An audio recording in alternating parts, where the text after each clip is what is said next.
Saudara tidak lolos imigrasi, 46 jemaah calon haji non-kuota asal Indonesia dipulangkan oleh pemerintah Arab Saudi. Jemaah calon haji itu dipulangkan karena masuk Arab Saudi bukan dengan visa haji resmi Arab Saudi untuk Indonesia. Menurut Dirjen Penyelenggaraan Haji dan Umroh Hilman Latif, travel yang memberangkatkan 46 jemaah calon haji tersebut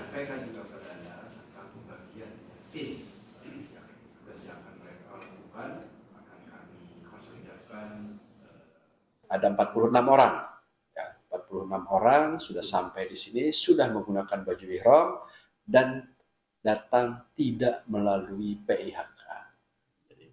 Jadi bukan travel yang biasa memberangkatkan jamaah haji khusus, ya, tetapi ini adalah travel biasa. Kemudian dokumen yang digunakan juga tidak sesuai dengan yang dipersyaratkan oleh Kerajaan Saudi Arabia. Karena itu sempat terdampar di bandara. Jemaah akan menjalani wukuf di Arafah, Musdalifah dan Mina 9 Zulhijjah atau Jumat 8 Juni. Jemaah yang tiba di Bandara King Abdul Aziz, Jeddah, Arab Saudi langsung menuju Mekah untuk menunaikan umrah wajib. Jemaah yang tiba sudah mengenakan kain ihram dan mengambil miqat di embarkasi. Hingga hari ini, lebih dari 91.000 jemaah Indonesia yang tiba di Tanah Suci. Sisanya tiba secara bertahap hingga batas akhir masuk Mekah hari ini.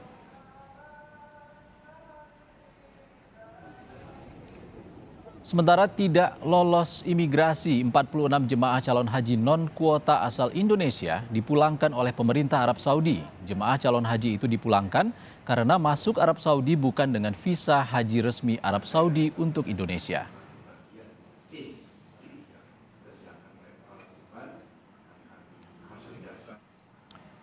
Saudara, publik dihebohkan dengan calon jemaah haji tanpa visa resmi, gagal dan dipulangkan ke tanah air. Kita kupas apa haji furoda atau calon haji tanpa visa resmi bersama Direktur Direktorat Bina Umrah dan Haji Khusus Kemenak, Nur Arifin. Selamat sore Pak Nur Arifin. Assalamualaikum. Waalaikumsalam warahmatullahi wabarakatuh. Selamat sore untuk Indonesia dan selamat siang untuk waktu Arab Saudi. Baik, karena Pak. Di Saudi sekarang jam 12. Oke, Pak Arifin, kita langsung ke haji furoda ini sebenarnya apa sih Pak, bisa dijelaskan? Apa bedanya haji furoda ini dengan haji reguler biasa? Baik, kami sampaikan bahwa berdasarkan Undang-Undang Nomor 8 Tahun 2011 tentang penyelenggaraan haji dan umroh, disebutkan bahwa ada dua jenis haji, yaitu haji kuota dan non-kuota. Haji kuota itu adalah terdiri dari haji reguler dan haji khusus yang menjadi tanggung jawab pemerintah Indonesia, dalam hal ini Kementerian Agama, untuk menyelenggarakan haji, untuk mengirimkan jamaah haji ke Arab Saudi sampai dengan proses haji sampai dan memulangkan kembali. Ini adalah haji kuota, kuota yang diberikan Saudi kepada Indonesia. Nah, namun selain haji kuota ini ada non-kuota. Non-kuota ini di Saudi sendiri juga tidak ditangani oleh Kementerian Haji Saudi, tetapi ditangani oleh Kementerian Luar Negeri.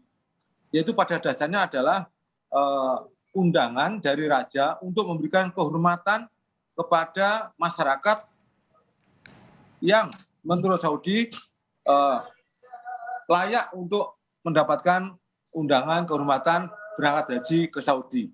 Pada awalnya haji mujamalah ini adalah sesuai dengan statusnya undangan kehormatan, maka tidak berbayar atau gratis karena 100% ditanggung oleh pemerintah Arab Saudi, baik visanya, transportasinya, akomodasinya, dan disambut khusus sebagai tamu kehormatan.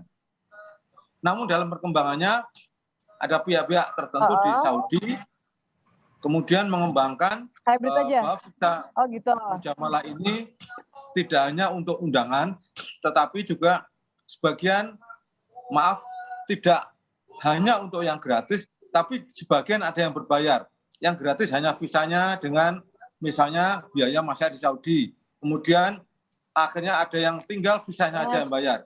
Yang kemudian berkembang lagi visa mujamalah ini ada haji yang berbayar 100%, tapi menggunakan mujamalah. Atau kemudian karena berbayar disebut dengan mandiri. Dalam bahasa Arab, mandiri ini adalah dikenal dengan furodah. Jadi haji furodah ini adalah visa furodah. Ini awalnya adalah dari mujamalah, tetapi kemudian yang berbiaya atau berbayar sendiri.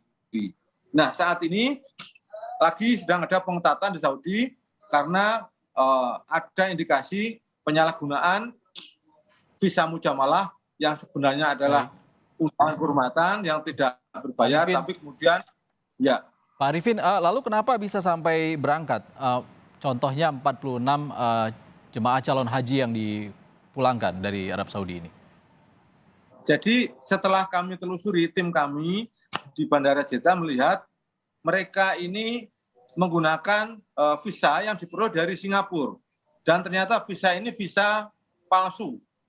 Nah, mereka maka begitu tiba di Saudi Arabia, di Jeddah, kemudian setelah diperiksa imigrasi Saudi, ternyata mereka menggunakan visa palsu. Artinya tidak bisa diterima karena memang tidak resmi. Nah, artinya di sini ternyata di samping itu, travelnya pun juga travel yang tidak resmi.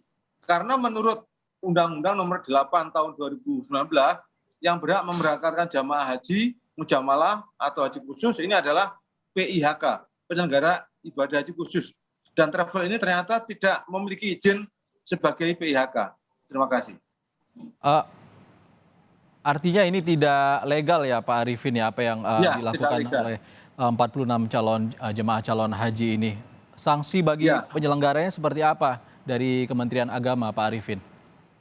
Ya, nanti terus kita dalami tingkat pelanggarannya, karena kami saat ini masih melihat fakta awal, dan untuk memberikan sanksi tentu kami harus mengumpulkan bukti-bukti yang cukup, kemudian juga melakukan investigasi dan BAP dan seterusnya. Kita mengacu pada regulasi yang ada. Terima kasih. Dan untuk para jemaah yang dipulangkan dari Arab Saudi, apakah akan dikembalikan biayanya?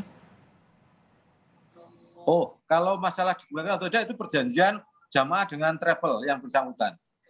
Oke, baik. Kita tunggu apa hasil investigasi dari Kementerian Agama terkait kasus ini. Terima kasih Direktorat Bina Umroh dan Haji Khusus Kementerian Agama, Pak Nur Arifin sudah bergabung di Kompas Petang.